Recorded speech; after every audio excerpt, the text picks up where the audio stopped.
The Earth is covered 70% or a little bit more with water. And these 5 big oceans are all connected, so it's really one big world ocean. All right? So it's really important for people to have an idea of what the ocean is and understand things about the ocean. And it's really important for people to protect the ocean. Being over 70% of the world is ocean.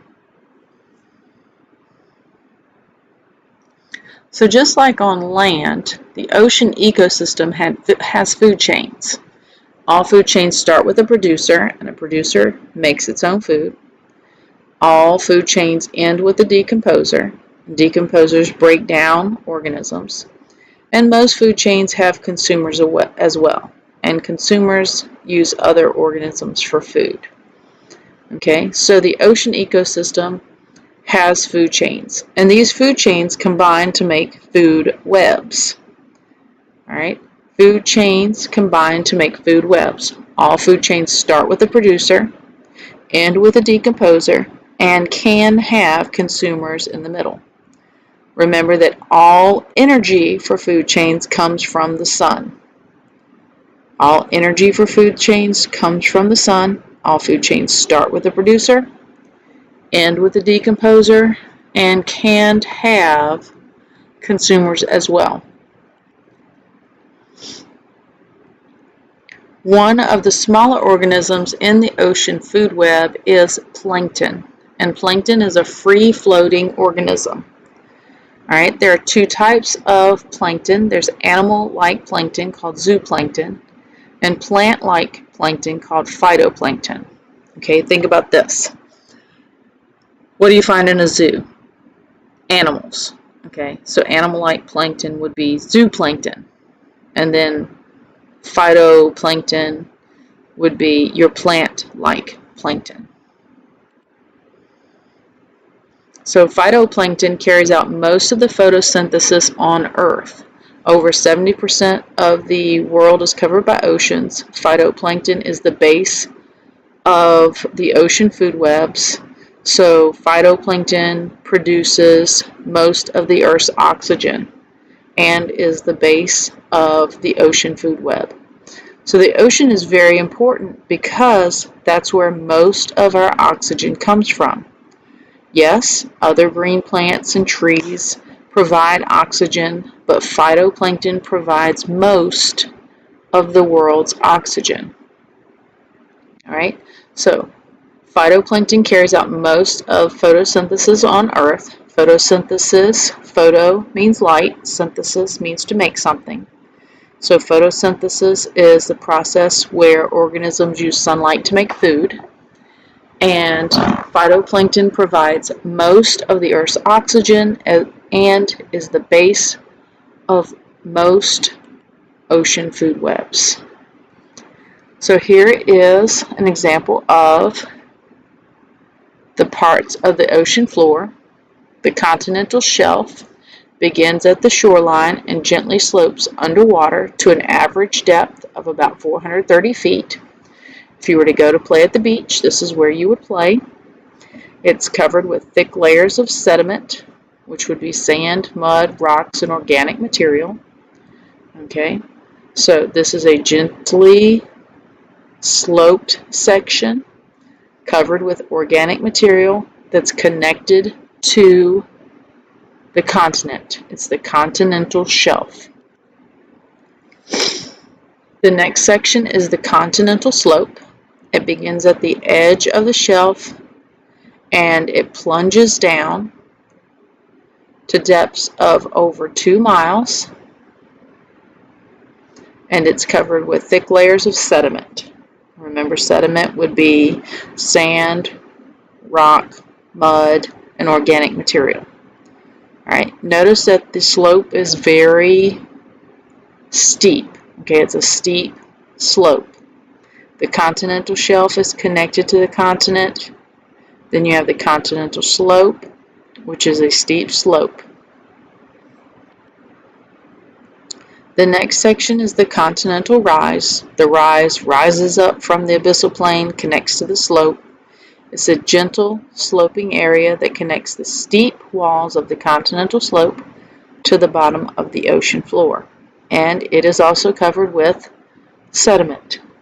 It's covered with sand, mud, rocks, and organic material. Okay, so you have a continental shelf, continental slope, continental rise. Just like the Great Plains on North America, the abyssal plain is flat. The abyssal plain is the flat area of the ocean floor. It's covered with sediment, sand, rock, mud, and organic material. Okay, the abyssal plain, plain means flat. Okay, the abyssal plains are the flat area of the ocean floor. An ocean trench is very deep. It's similar to a canyon on land. Okay. The Marianas Trench is actually the deepest trench there is, and it's located in the Pacific Ocean. The ocean trench is also covered with sediment, sand, mud, rocks, and organic material. A seamount is exactly what it sounds like. It is an undersea mountain made by volcanoes. And remember, when this becomes tall enough to reach out of the ocean, then we call it an island, like the Hawaiian Islands. And it is also covered by sediment, sand, mud, rock, and organic material. And because it's a volcano, it's also covered with lava as it comes out, and as the lava cools, igneous rock. The ocean has three basic movements: waves, which are the up and down movements caused by wind; tides, which is the in and out movement at coastlines caused by the gravitational pull of the moon; and currents, which is a circular movement caused by wind patterns, differences in temperature, and differences in salinity.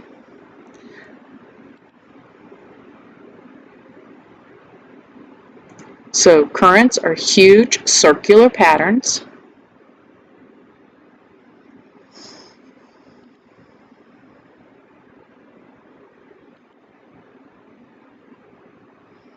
And currents can be caused by three different things: caused by wind patterns, differences in temperature, and differences in salinity.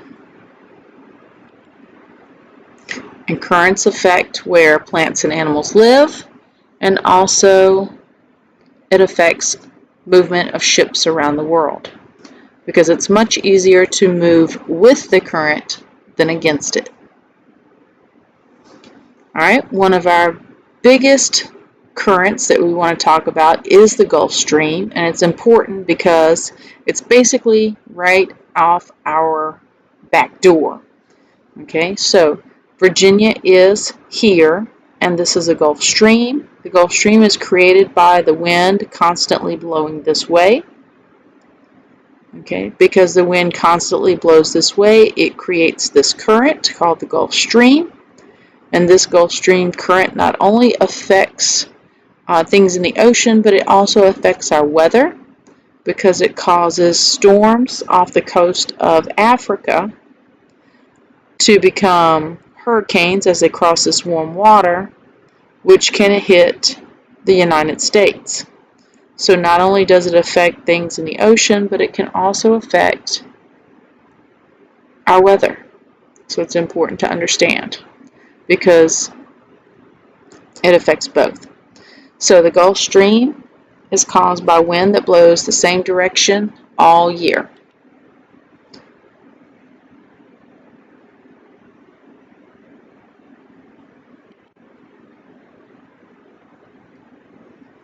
Salinity is the amount of salt in the water, and salinity can vary in the ocean. Rainfall and water from the continents increases the amount of water and decreases salinity, where evaporation and ice formation decreases the amount of water and increases salinity. Okay, So if you have rainfall or water from the continents, it's adding water. Adding water causes salinity to decrease. You have less salt if you have more water. Or if you have evaporation or icebergs forming, that means you have less water. And if you have less water, that means you have more salt in the water. So it's greater salinity. Salinity and temperature causes ocean currents. Less salty water will rise. More salty water will be heavier and it will sink. Okay? Warmer water is lighter, so it will rise, where colder water is heavier, so it will sink. And this up and down movement causes currents. So less salty water is lighter, has less salt in it, it's lighter. Saltier water is heavier, so it's got more salt in it, it's heavier, it sinks. Uppy downy, uppy downy, uppy downy, that causes a current. Okay?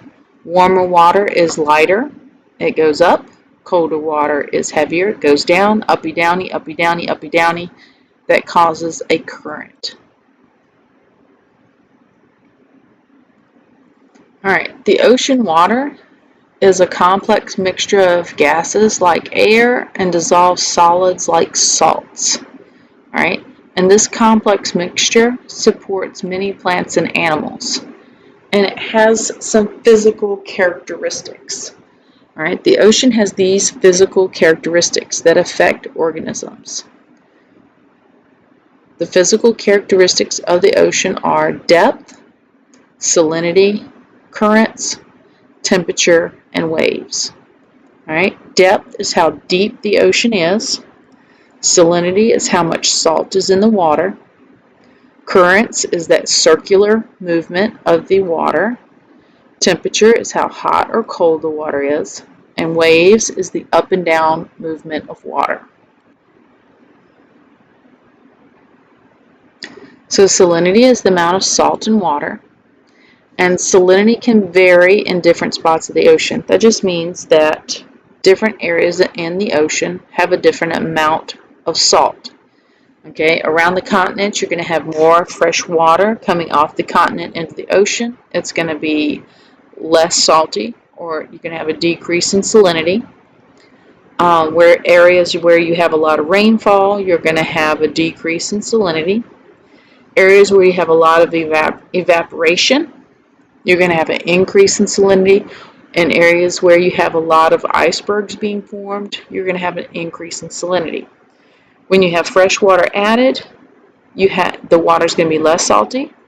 Where you have water removed, like for evaporation or creating icebergs, you're going to have more salinity. All right, temperature. Temperature affects organisms, and the temperature can range from almost 100 degrees Fahrenheit to below freezing in the ocean. All right, so around the equator, the temperature can be almost 100 degrees Fahrenheit, and then near the poles, the water can be below freezing. So organisms are designed to live where they live. They have special adaptations, whether it be physical adaptations or behavioral adaptations, to live where they live.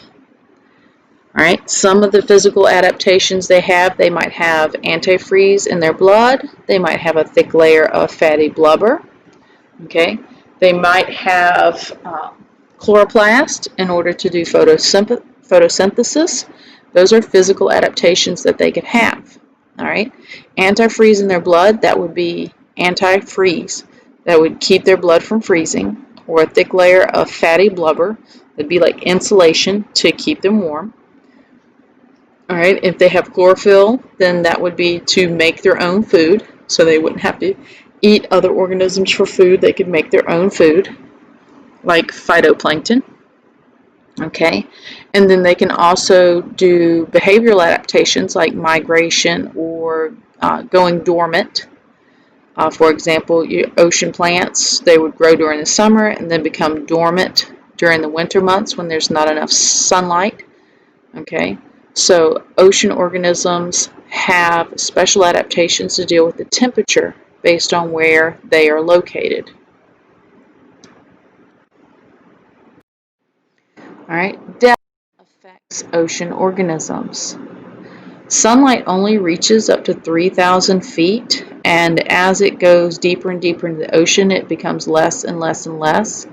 So there's only enough sunlight in the first 328 feet in order for plants to do their process of photosynthesis.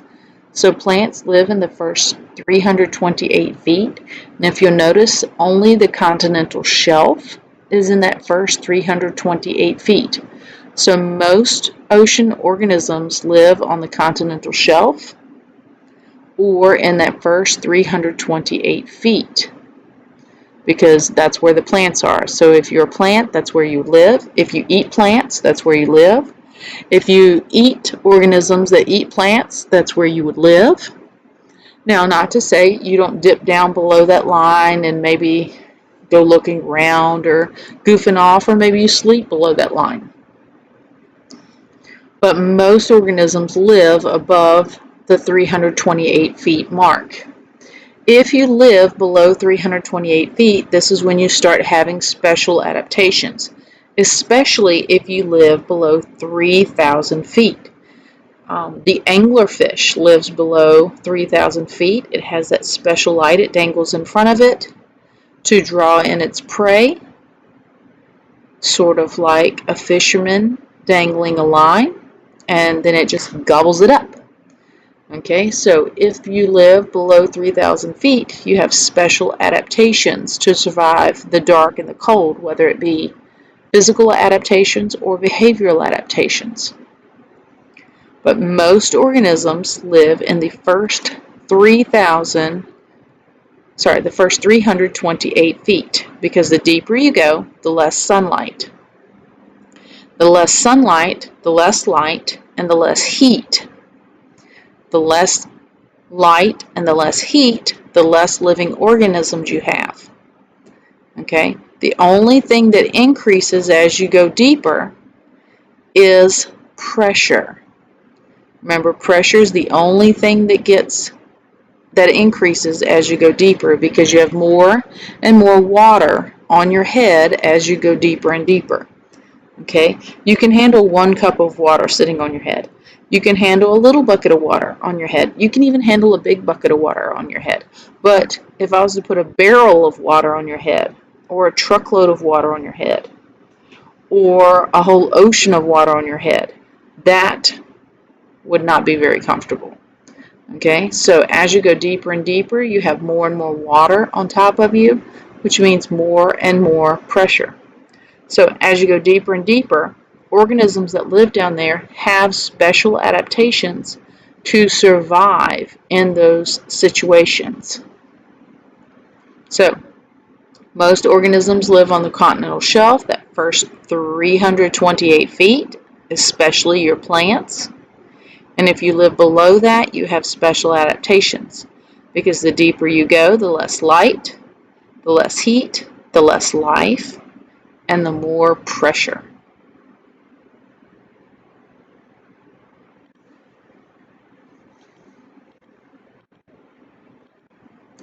Organisms that live below 3,000 feet live in total darkness, and they've developed special adaptations.